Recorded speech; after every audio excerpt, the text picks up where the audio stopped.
Mais du coup, pendant que certains dorment, beaucoup s'exécutent avec intelligence, au travers d'objets, de vêtements, des dates, des événements. Et ça demande effectivement l'aide de plusieurs personnes déguisées en oncle, en ami, en famille, en sœur. Comment est-ce que tu rassembles tout ça et le définis? D'abord, il s'agit, comme tu renvoies, d'une intelligence très pervertie, où nos énergies sont inscrites dans les objets, les vêtements, les dates, les événements, les prénoms, les noms, les liens. Le diable et ses disciples font preuve d'une intelligence très mathématique. Et tu vois comment la désorganisation du mal est très réfléchie pour nous détruire et enrichir ainsi ceux qui font semblant de nous apprécier, d'être des nôtres. Maintenant, si on part de la famille ici, vers les amis, jusqu'à cette star, vous devez comprendre que nous servons d'édifice à cet entourage, tant que nous resterons aveugles et inconscients à ce qui se passe dans notre vie. Des Fabrice, des Cynthia, il y en a des millions. Et ces personnes, souvent proches, à qui on sert de bétail, sont tout aussi en grand nombre, des millions, et sont très organisés. Ils se partagent la gloire, le succès, de manière sensée, pour maintenir leur gloire, qui forme le système du monde du serpent. Chacun amène le bétail qui sert de festin, de sainte scène, pour le sacrifice aux divinités. En échange, les divinités offrent gloire et succès, où l'un souhaite le mariage, être entrepreneur, l'autre veut un vélo, X veut être une star, R veut juste des enfants et une carrière, l'autre président, et ainsi de suite, tu vois. Et le tout se maintient grâce au contrôle par l'amitié, la fraternité. Chacun reste proche durant des années ou non loin de son petit chien qui le nourrit. Le chien qui représente le bétail. Ouais. Du coup, au sacrifié qui se reconnaît dans cet état, je renvoie une seule chose. Réveille-toi. Réveille-toi, toi qui dors. Réveille-toi d'entre les morts.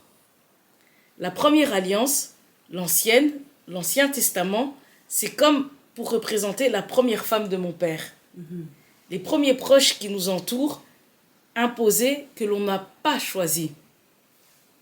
Ils se sont invités dans nos vies au travers des différents systèmes, comme je ne fais que le répéter, issus du règne du serpent. Nous sommes tous reliés, afin que le bétail serve de sacrifice aux divinités qui finissent par récompenser leurs fidèles, leur descendance, par les biens matériels, les postes dans les différents systèmes, médecins, politiciens, chefs d'entreprise, et ainsi de suite, ainsi que des statuts afin de mener des vies équilibrées et maintenir le bétail, les proches, dans l'asservissement. Tu vois? Ouais. L'arbre de la connaissance du bien et du mal, c'est le premier ciel, la première terre qui maintient le chaos, le règne du prince des ténèbres. La nouvelle alliance concerne ceux qui souhaitent ouvrir les yeux, voir la vérité sur leur existence. Et c'est le Saint-Esprit qui relie les uns aux autres, un peu comme nous deux. C'est vrai. Plus de mal, plus d'ivraie, plus de serpents dans ce Nouveau Testament. La deuxième alliance, Christ, c'est l'arbre de vie. Et je déverserai mon esprit sur toute chair. Personne n'aura à enseigner à personne. C'est un verset. Comment tu comprends ce passage? Si par exemple je te donne cette explication. Une fille maltraitée qui a le confort matériel. Comment Dieu déverse son esprit? Une fille maltraitée qui a le confort matériel. Et un deuxième exemple, un père dont l'enfant est atteint de folie. Comment Dieu déverse son esprit par rapport à ces deux cas de figure? Ah, je sais pas. Allez, non, Fanny, tu sais. À ce stade-ci du témoignage, tu peux pas. Je comprends pas bien la question. Du coup, peux-tu me reformuler ça d'une autre manière? En fait, je déverserai mon esprit sur toute chair. Personne n'aura à enseigner à personne. Avec ces exemples, comment Dieu déverse son esprit? Donc, tu disais une fille maltraitée qui est... Une fille maltraitée qui a le confort matériel. Qui a le confort matériel. Un père dont l'enfant est atteint de folie. Comment font ces deux personnes? Un père dont l'enfant est atteint de folie. Une fille maltraitée qui a le confort matériel. Je comprends pas la question. Hmm? Je comprends pas du tout la question. Mais essaye de lier ça avec tout ce qu'on fait dans le témoignage. Je te donne un exemple. Mais une fille maltraitée qui a le confort matériel. Un père dont l'enfant est atteint de folie. Comment Dieu déverse son esprit? Comment on sait que Dieu va déverser son esprit par rapport à cette situation? Comment on réfléchit par rapport à cette situation, par rapport à ces deux situations, en lien avec le témoignage? Alors, comment Dieu va déverser son esprit? Dans une situation comme ça. Il va séparer le père de la fille, c'est ça? Non, le père de l'enfant? Non, comment Dieu déverse son esprit? Son esprit, on a dit que l'esprit, c'est l'intuition. Oui. L'esprit, c'est l'intuition. Donc, une fille maltraitée qui a le confort matériel, c'est son intuition. Du coup, Dieu va séparer la fille malgré le confort matériel, ou la fille va se rendre compte qu'elle est maltraitée, je ne sais pas. Mais réponds-moi, c'est quoi? Du coup, en lien avec le témoignage. La fille va se rendre compte qu'elle est maltraitée, que les liens ne sont pas bons. Ok. L'esprit, c'est l'intuition. Ok. D'accord. Et par rapport à... Donc, elle continue que les liens ne sont pas bons. Qu'est-ce qu'elle peut faire en plus? Que les liens ne sont pas bons. Bon.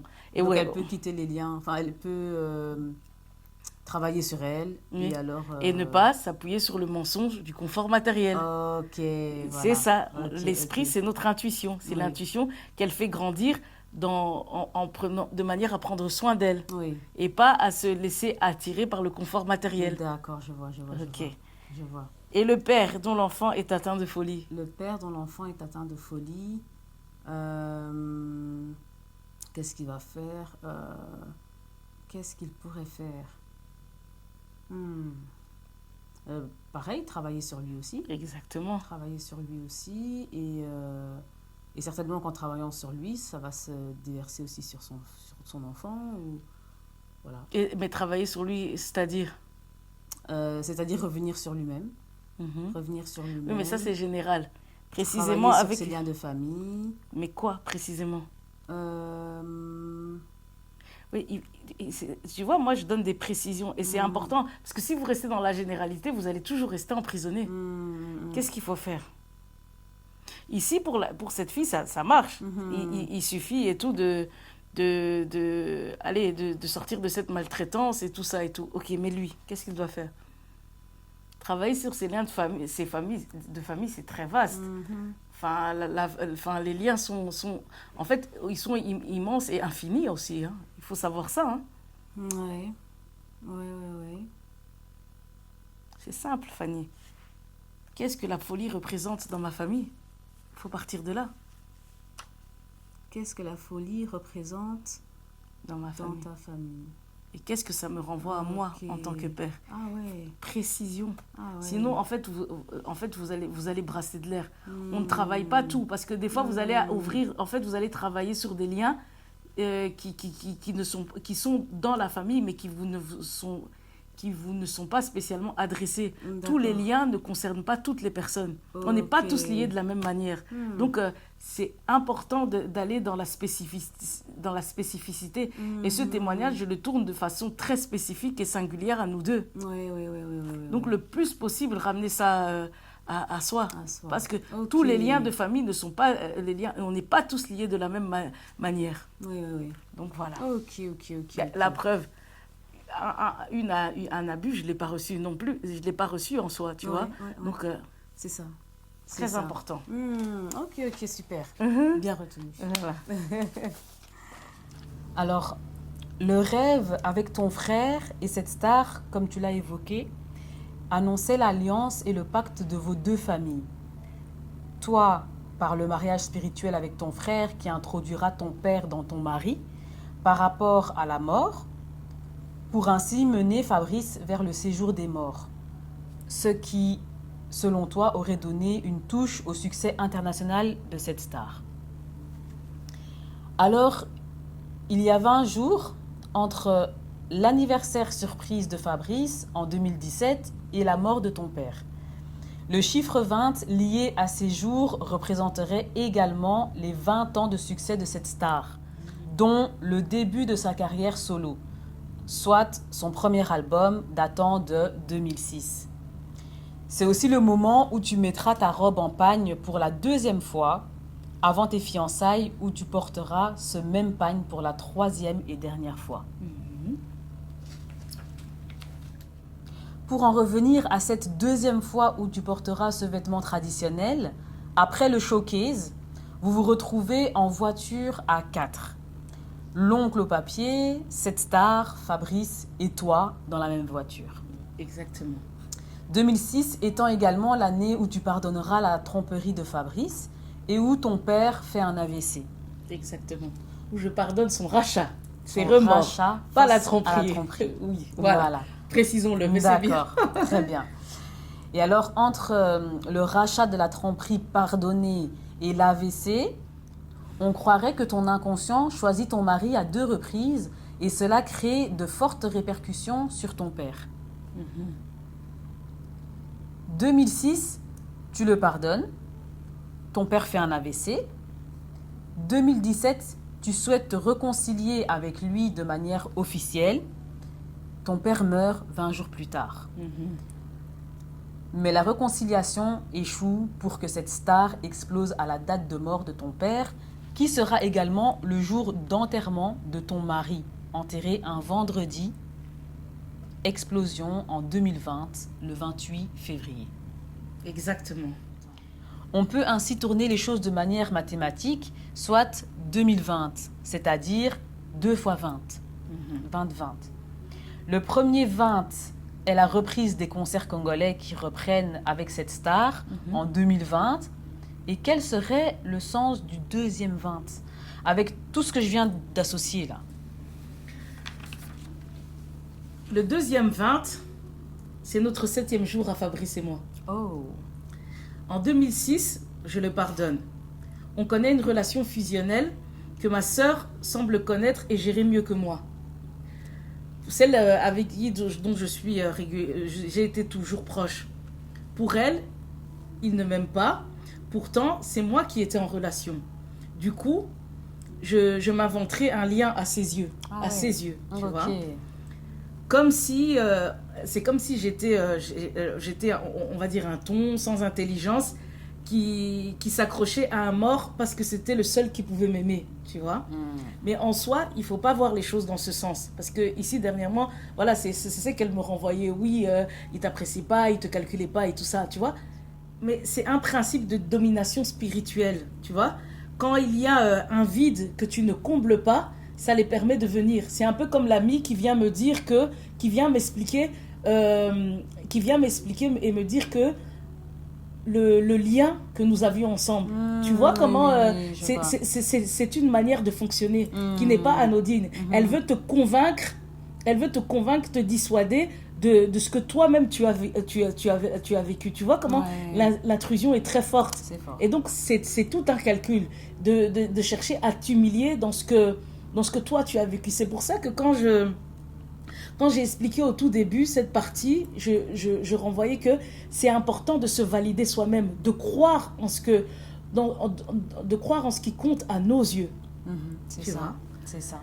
Et bref, de croire en ce qui compte à nos yeux. Et en soi, comme j'ai déjà connu, comme je ne fais que le répéter, de dépression, souvent on me dit oui, pense à tes enfants. Mais ce qui est important à souligner ici, c'est que si je ne fais pas ce témoignage, en soi, ce sont des personnes qui m'attendent en tournant. Quand je parle de Jéricho et tout ça, ce sont des personnes qui dans le rôle par rapport à toi, préfèrent te voir dans une position de folie. Et là, je ne veux plus que mes enfants me voient dans cet état. Et c'est le seul état qu'ils s'attendent à voir chez moi. Tu vois, c'est le seul état. Et donc, ce témoignage, c'est vraiment ça qui me maintient dans de bonnes conditions. Parce qu'en soi, ils me disent, pense à tes enfants. Et si j'arrête ce témoignage, ils feront tout pour que je sombre dans cette folie. C'est ça. Parce que je sais qu'à leurs yeux, je suis une personne à abattre et à sacrifier. Et là, Tu qu'est-ce vois? qu'il en sera de tes enfants? Exactement. Ça n'ira pas. Donc, justement, en faisant ce témoignage, je pense à mes tes enfants. Tu Mhm. vois? Ouais. Donc, pour en revenir, aujourd'hui, on est en 2026. On est en 2026, soit 20 ans plus tard, où je suis en train de faire asseoir mon intelligence spirituelle, celle qui bâtit une maison, la femme. Quand Dieu a endormi l'homme pour créer la femme, on dit qu'il plongea l'homme dans un profond sommeil. À propos du sommeil, Jésus en donne une signification par rapport à Lazare. Et qu'est-ce qu'il en dit? Je t'invite à prendre Jean 11, 3 à 4. Ok. Jean 11, 3 à 4. Ok, j'y suis. Jean 11, 3 à 4.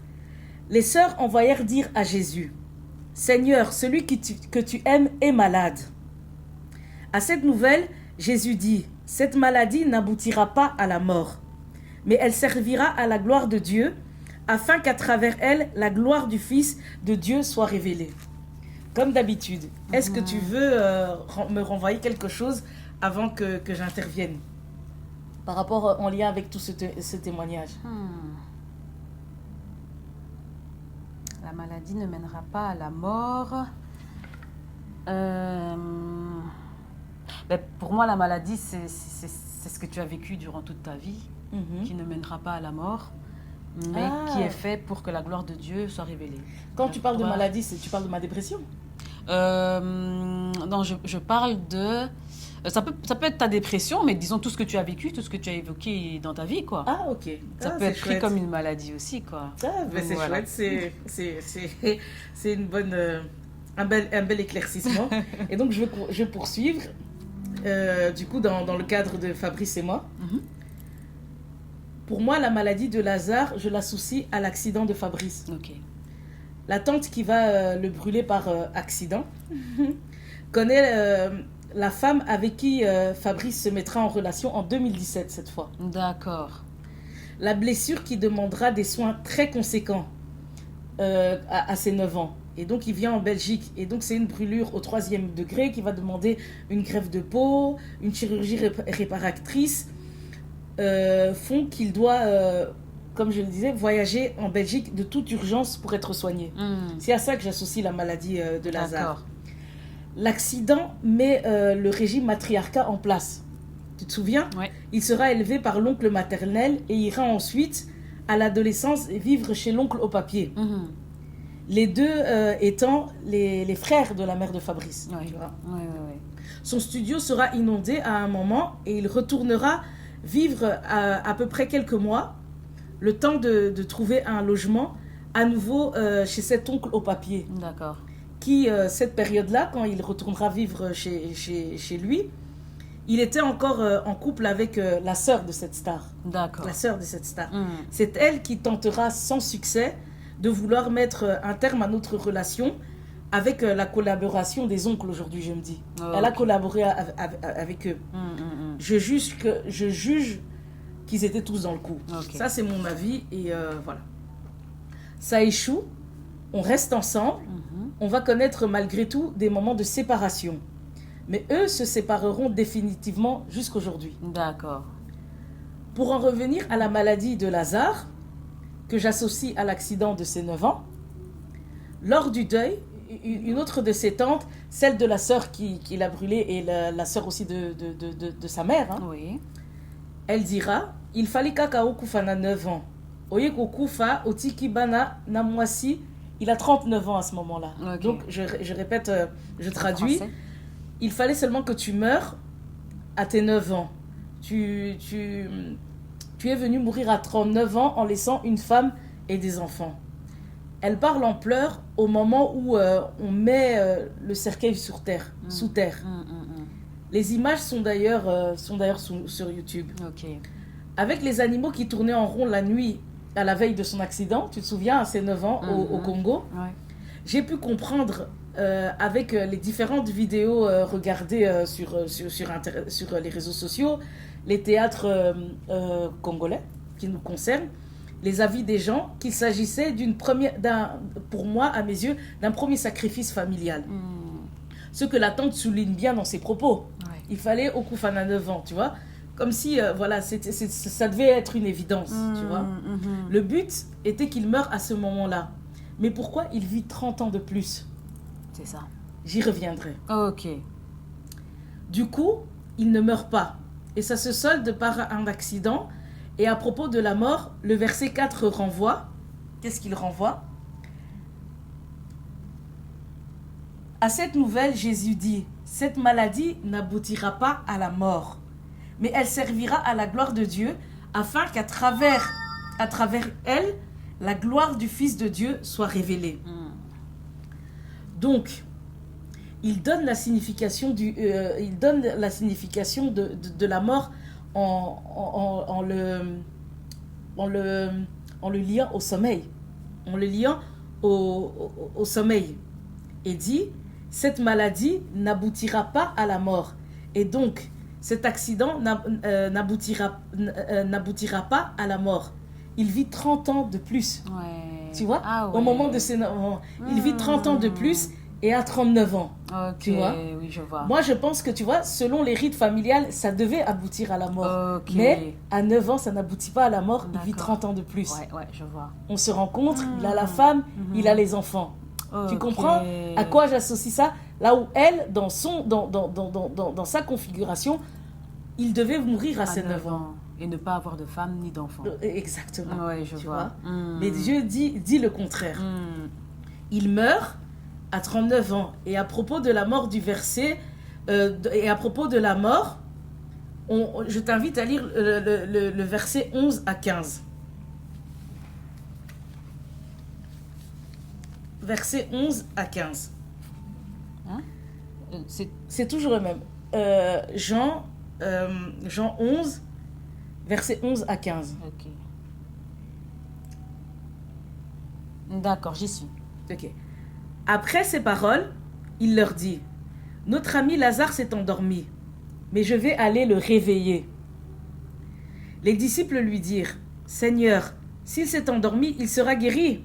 En fait, Jésus avait parlé de la mort de Lazare, mais ils crurent qu'il parlait de l'assoupissement du sommeil. Jésus leur dit alors ouvertement, Lazare est mort. Et à cause de vous, afin que vous croyiez, je me réjouis de ce que je n'étais pas là, mais allons vers lui. Je ne sais pas si tu veux nous renvoyer tes explications avant que je puisse poursuivre. Non, je vais te laisser poursuivre. Tu me laisses poursuivre, oui. Ok.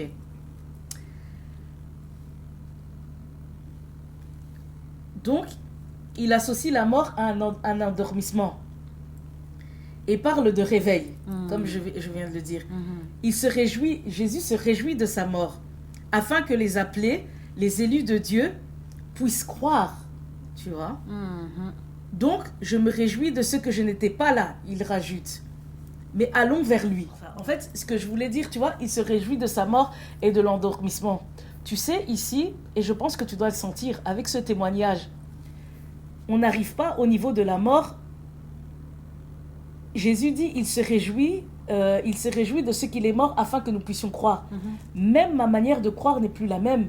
À aucun moment, si je ne connaissais pas un drame aussi fort, j'aurais pu en fait me mettre dans une posture telle que les membres de nos familles nous assiègent. De me penser que les membres de ma famille, les personnes qui m'ont mis, enfin, avec qui j'ai grandi, les amis, je n'aurais jamais pu remettre les choses en question dans ce sens. C'est vrai. Et donc, cette mort aujourd'hui me place dans cette condition-là. Tu vois? Oui. Elle me place dans cette condition et jusqu'aujourd'hui, je crois réellement. Oui. Parce qu'en soi, je n'aurais jamais regardé les choses dans ce sens. Ça te permet de te réveiller quelque part. Exactement. Et de me réveiller. Là où tu étais morte. Exactement, Ouais. tu vois. Et donc, on voit que, en fait, pour croire en ce Jésus, je comprends pourquoi il dit il a attendu que Lazare puisse mourir. Pourquoi il attend que Fabrice puisse mourir? Parce que, en soi, pour être dans notre vie, on ne comprend pas que ce sont nos proches qui nous étouffent. Ouais. Tu vois. Je vois, je vois. Et donc, Ok. c'est ce qu'il poursuit. Qui doit croire? Qui sont les appelés, les élus du Dieu vivant? C'est le bétail des différentes nations. Et qui dit différentes nations, dit niveau international. On est en 2026 aujourd'hui. Et cette star a atteint une renommée internationale également. Ah ouais. Tu vois? Ah ouais. Sa musique atteint des fans au niveau international.